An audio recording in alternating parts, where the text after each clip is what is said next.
this year has been very intense. Where was it coming from? Water that is coming out brown. Would you drink that water? It's definitely a concern. The issue is complex.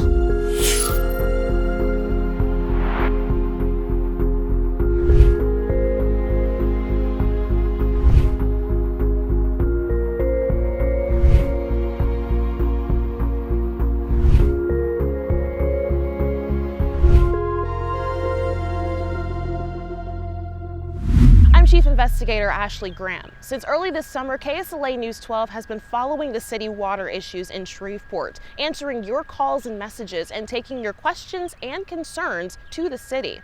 And in this special report, we're going to dive deeper, talking with experts to give you a clearer picture of something in the water. It's a constant thing, so it's like something that you kind of get used to in a sense, but then it get too noticeable to where you're like, oh man, like hold up, something's going on. That something, J.L. Young says, was an odd smell at first. Then the color of the water changed to a rusty brown. Soon that same discolored water flowed out of faucets all over Shreveport. I think when we ran a tub of water, and it's been a couple of months ago, and my wife walked in and said, "What's wrong with the water?" And my initial response was, probably a water main break somewhere. But that wasn't caused by a water main break or bacteria. It was manganese, the 25th element on the periodic table and one of the most common minerals on the planet. You can find trace amounts of manganese in almost any water supply. The Louisiana Department of Health considers it a secondary contaminant and grades water systems in part based on the amount of manganese in the water supply. But the levels in Shreveport started to skyrocket early this summer, and no one knew why or when it would stop. It looked like iced tea. Refilled it with fresh water, and for some reason the water that came out of the city was brown. KSLA Investigates got the averages of the levels in Cross Lake from June through mid-September this year. Records show the highest levels in June, hitting a max of 1.29 milligrams per liter. As of mid-September, the averages from Cross Lake sat at 0.54 milligrams per liter. That's more than 10 times the EPA's recommended limit. But that's before the water was treated. As for the city's finished water, the averages sat at 0.24 milligrams per liter in June. Last month, the finished water sat at 0.05, which is the EPA's recommendation. By then, the city says they received fewer complaints about discolored water, but some were still unsettled. It led Young to get his water not from the faucet, but from the store. I buy the pack of 40 individuals, I buy the gallons, I buy it all because I have to cook with it, I have to do different things, drinking, brushing teeth, washing face, sometimes bathing. It all depends on the severity of the discoloration and stuff of the water. He says he still doesn't feel safe letting his 3-year-old son use the tap water. Do you feel comfortable letting him have any access to that water and No. drinking it, brushing his teeth? Oh no, no, none. Not even a little bit? No, just by them telling me that it's safe to drink and stuff like that. Who's to say what's going to happen down in the long run? Scientists were quick to name the cause of the water issues this summer. Coming up next in our special, we'll show you what manganese can do to the body and where else in the Arklatex it's been spotted so far. You're watching Something in the Water. KSLA Investigates.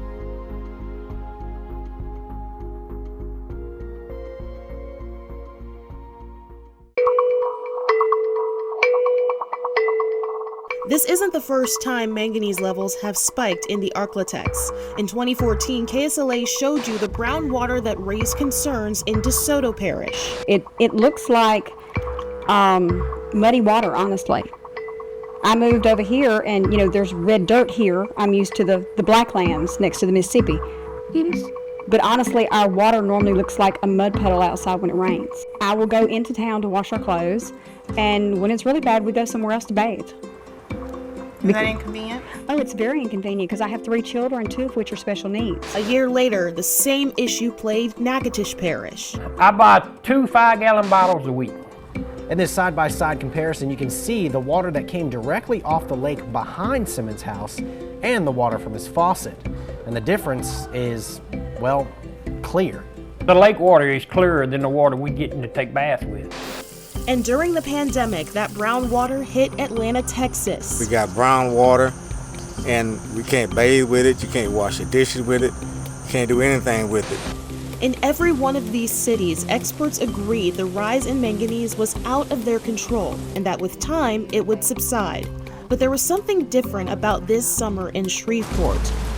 This spring, how rainy was it in Shreveport, and how did that compare to springs of the past? Yeah, so we got into a really wet pattern starting in March, and then it really took off in April and May. I mean, we had near record rainfall both months. And in fact, the month of April, we had over a foot of rain in Shreveport, and that's almost double what we would normally see during the month.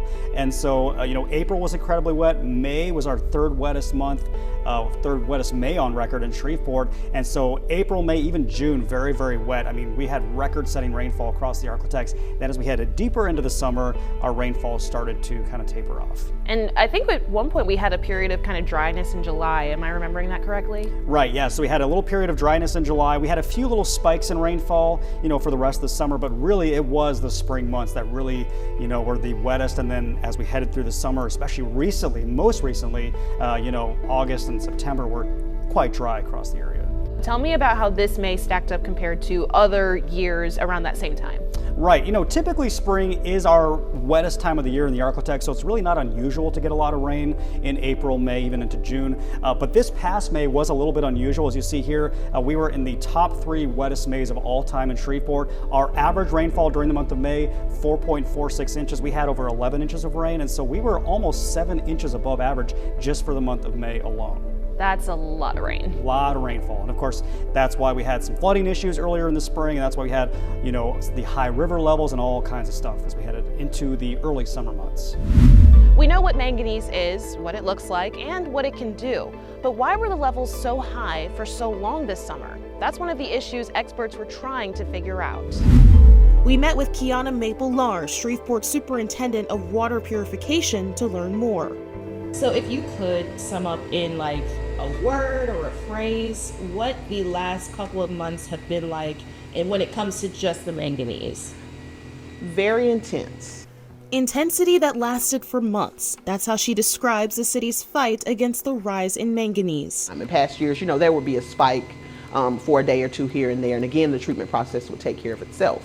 And so this year has been very intense in managing manganese and allowing the management of manganese to balance out with other contaminants that we typically treat for on the forefront. What was the plan of attack at that point? The plan of attack was to see, number one, where was it coming from? The simple answer is Cross Lake. It's the main water source for much of Shreveport. Experts say it could have been the heavy rains that stirred up manganese that had settled at the bottom of the lake. It could also be the weeks of no rain that caused the manganese to concentrate and solidify. Environmental professor Dr. Susan Richardson says in many cases, weather can play a big role.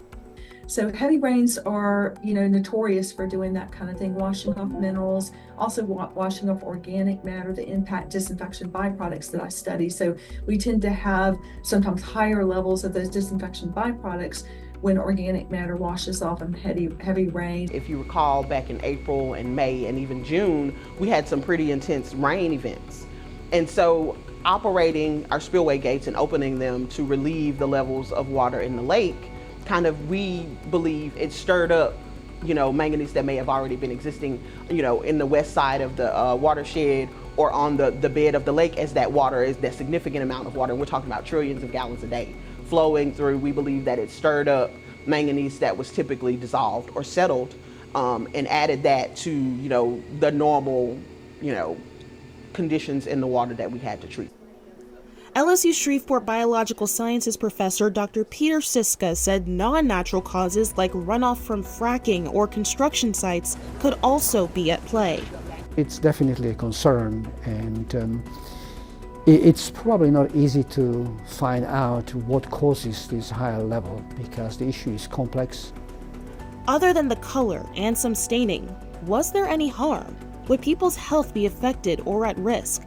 I took these questions to the Louisiana Poison Center. As far as the mineral itself, it's in the air, it's in the water, it's in the soil. It's extremely common. It is a metal. I mean, if you looked at manganese, it's kind of a pinky gray color, or it is used in the manufacture of steel and iron. It makes things like bulldozer blades really strong so they don't break. It's used in production of some batteries. It's used in some fertilizers. It's used actually as a supplement in some feeds, like for cattle feed. So there's manganese around us everywhere. I asked Louisiana Poison Center Director Mark Ryan what would happen if too much manganese was absorbed over time.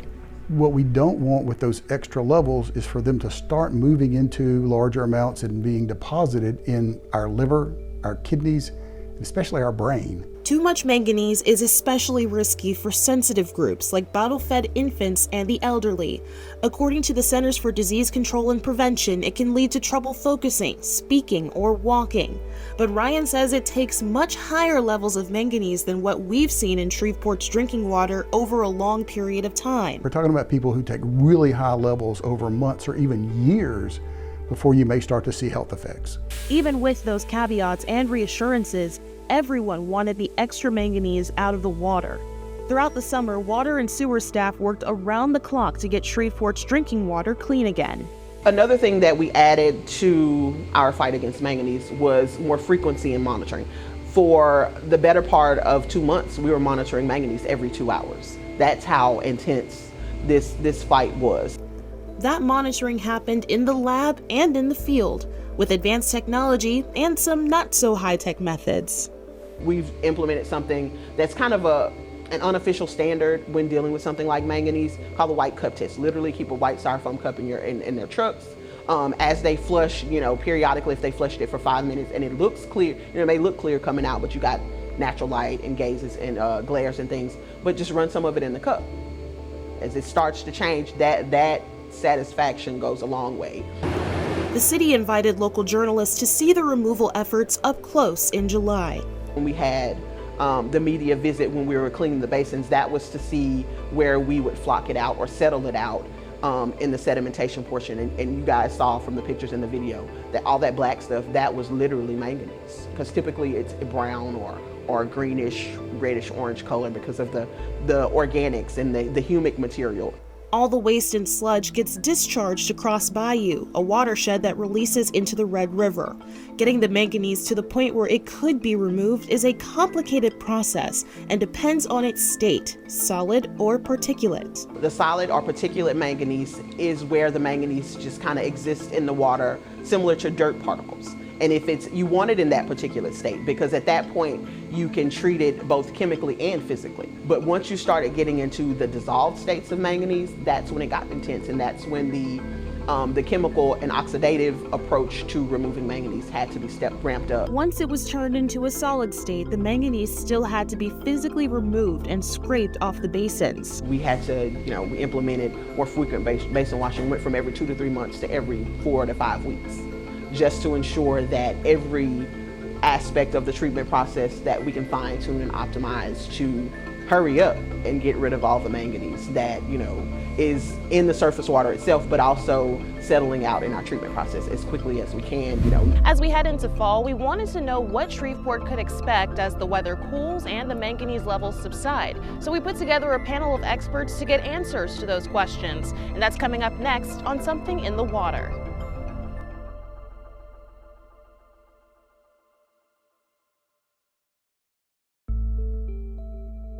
Earlier this month, we put together a panel of experts to sum up the biggest takeaways from this summer's fight against the manganese.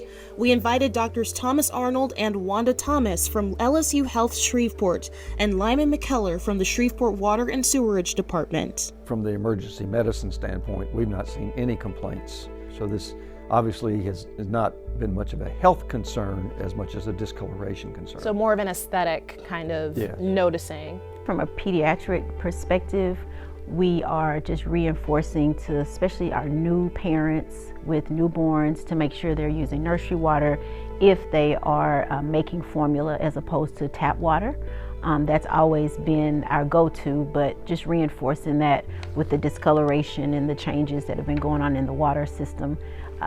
We've done that from our primary care perspective. It's distilled water over the counter, but we always check with parents to see what type of water they're using when they're making a formula at home, either concentrate or powder formula. We do have people that live in rural communities, and some of them will use well water or tap water. So we like to make sure that the water is distilled so that there aren't trace elements or high levels of manganese or other things in the water when they're making the formula for the babies, if they choose not to breastfeed. I did want to ask a question to you, Dr. Thomas, about sensitive groups, children, infants, especially bottle-fed infants, being one of those sensitive groups that the EPA and other agencies do highlight when it comes to safety of drinking water. When people Google manganese and what manganese can do to the body, one of the things that comes up first is, oh, this can have effects on children. If it's a prolonged exposure, if there's, too high of a level for too long. If I'm a parent and I'm listening to this special right now and I'm saying, okay, it hasn't been that bad here in Shreveport, but what signs would I need to know to look for if I was concerned at all? Right, so most people, I guess most clinicians would be concerned with neurodevelopment, especially at that young age. For infants, young children, we look at cognition, we look at gait or walking. Children, at that age who are exploring, they may be more unbalanced, maybe a little jittery. Sometimes they'll use symptoms similar to a child that maybe has ADHD, so just not very attentive, or having less ability to sit still, to carry on, conversation. That's when levels would be extremely toxic. But most people would say maybe a little irritability, not paying as much attention, those neurodevelopment soft qualities that we look for in children as they age and grow. So those are the kind of concerns that parents may start to raise if you were to have high levels for a prolonged period of time. We really haven't seen that in our community, and I know Dr. Arnold hasn't seen it in the emergency room as well. Have you ever noticed water discoloration like this before living here in Shreveport? I haven't, since I've lived in Shreveport. I grew up outside of Shreveport in North Caddo Parish, and so we would experience some discoloration in our water system, but since I've been in Shreveport, I haven't ever. Right, I haven't for this length of time that I can remember. We've had occasional boil advisories, but nothing with discoloration or the conversations such as this, so no. I moved here in July, so I've noticed every now and then that you'll pass a hydrant that is flushing, or I'll have conversations with people as I was getting settled in the area, and they say, okay, yeah, the water is a little bit different than how it normally is. So it's very much on people's minds to the point where there's a lot of interest in how the city has been working on it, and also, what do people do health-wise in the meantime. So the city has had us in to look at, how they're cleaning the manganese out of the systems, things like that. So as people are still kind of navigating, the levels are lower, the discoloration seems to be going down.